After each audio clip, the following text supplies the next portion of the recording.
خیلی وقتا با آدمایی روبرو میشم که میگن من آدم خیلی با استعدادیم. اتفاقا اهداف خیلی بزرگی هم دارم. اما صد حیف که اراده ندارم روشون کار بکنم. برای همینم همش ناکام میشم و حسرت میخورم.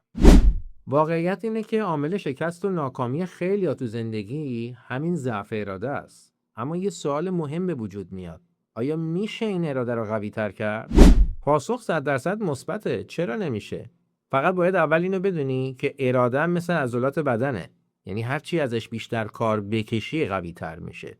عین ورزشکارا، دلیل ورزیدگی عضلات اونها اینه که اونها خیلی بیشتر از مردم عادی از اون عضلات کار کشیدن و با یک برنامه مستمر اونا رو فعال نگه داشتن.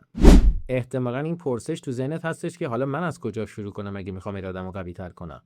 پاسخ اینه که نرو دنبال اینکه کارهای خیلی بزرگ و فوق‌العاده انجام بدی. از کارهای ساده شروع کن، از کارهایی که احتیاج به اراده مختصر و کمی داره برای اینکه کاراتو شروع بکنی.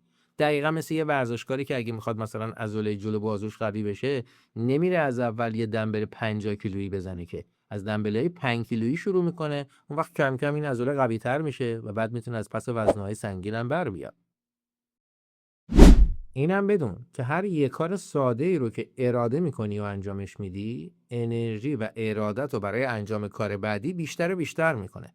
و اگه این روند رو ادامه بدی، به مرور صاحب اراده آهنی میشی که تو رو شایسته میکنه تا بتونی اهداف بزرگ زندگیت رو دنبال بکنی و به اونها برسی.